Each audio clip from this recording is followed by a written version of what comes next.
बस मौलाना को दे दिया, मुझे हो गया। सलाम वालेकुम। हमारा भाईजान, इनके बारे में मैं सुनता था। 2 मिनट बैठ जा, 2 मिनट बैठ जा, 2 मिनट। मैं भाईजान को सुन रहा था। सबसे पहले तो आप सब दुआ करो कि हमारे भाईजान अब्बास सिद्दीकी साहब की आवाज इसी तरह अल्लाह बुलंद रखे, इनको सेहतमंद रखे। और उनकी तकरीर को मैं समझने की कोशिश कर रहा था और मुझे लगा कि दीन और दुनिया दोनों मुकम्मल करने की बातें आप लोगों को समझा रहे। हमारे आका से पहले और आका के बाद कोई उनके जैसा था ना उनके जैसा कोई होगा। इसी मौजू पे हमारे भाईजान तकरीर कर रहे थे। भाईजान, इन्होंने कहा कि इनको भाईजान करके बोला, एक भाईजान तो यहाँ था, एक भाईजान और आ गए, अब 2 भाईजान हो गए। जब मैं मंत्री था भाईजान और लॉकडाउन हुआ तो मुंबई शहर में 1.25 लाख मजदूर रहता है, जो घर में खाना कई लोग बचकाते ही नहीं है, कई लोग बाहर से ही खाते हैं। 1.25 लाख लोगों को उस वक्त दोपहर और शाम का खाना सरकार की तरफ से देने के साथ साथ जो हमारा बंदा पूरे मुंबई शहर में या पूरे महाराष्ट्र में अपना गांव जाना चाहता था, उनको गांव भेजने का काम बगैर पैसे का हमारे सरकार ने उस वक्त किया था। इसीलिए आपने कहा तो खाली मुंबई नहीं, पूरे महाराष्ट्र में आपके स्टेट में रहने वाले किसी भी बंदे को या आपके जानने वाले किसी भी बंदे को कोई भी काम हुआ, आप मुझे सिर्फ एक फोन कर देना, इंशाल्लाह उसका काम करने की कोशिश करेंगे। यही काम करने के लिए तो अल्लाह ने आपको और हमको चुना है। हमारे लोगों को ताकत अल्लाह ने इसीलिए दी कि अपने मखलूकों का हम काम कर सके। मुझे बहुत खुशी हुई।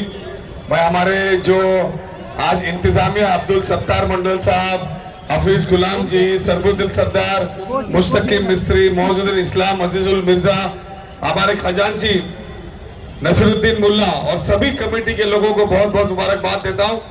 ये लोग पिछले 25 साल से जो हमारे इस मलाड में है, बंगाल के यहाँ पे लोग मेहनत मशक्कत करते हैं, कमाते हैं, अपने घर वालों को पालते हैं, अपने भी बाकी उस राज्य में भेजते हैं जहाँ इनके परिवार वाले ईमानदारी से मेहनत करके कमाते हैं और यहाँ का भी तरक्की करते हैं, वेस्ट बंगाल का भी करते हैं और देश का भी करते हैं। ये अफसोस की बात है, आज कुछ लोग कहते हैं कि वेस्ट बंगाल और आसाम के लोग मुंबई को खराब कर रहे हैं।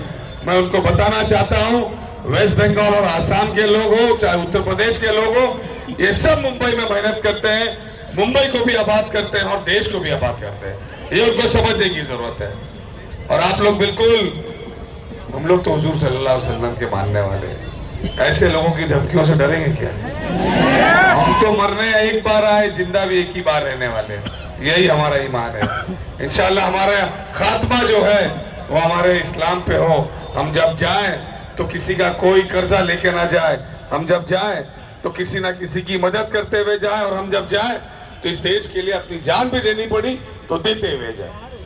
मौलाना साहब, आपका बहुत बहुत शुक्रिया। बहुत ही कशिश तादाद में आप यहाँ पे लोग आए, आपको सुनने आए और आपकी आवाज इतनी बेहतरीन है।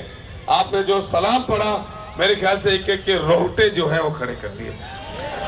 मैं तो चाहता था कि वक्त ही थम जाए और आपकी तकरीर यूं ही चलते रहे। और यहाँ के जो हमारे ये जो ट्रस्टी लोग हैं, आप लोग पूरे मुंबई शहर में जिसकी भी कभी काम हो, आप जरूर लाइएगा, हम लोग उसको आगे करने का काम करेंगे। बहुत बहुत शुक्रिया।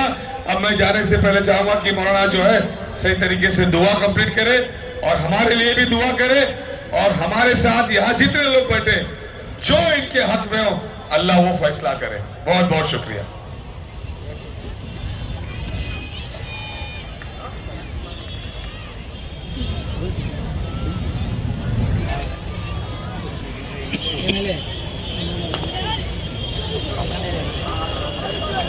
আরো একটা খবর, আমাদের মধ্যে দরুদ শরীফ আল্লাহুম্মা সাল্লি আলা, রাস্তা দেন রাস্তা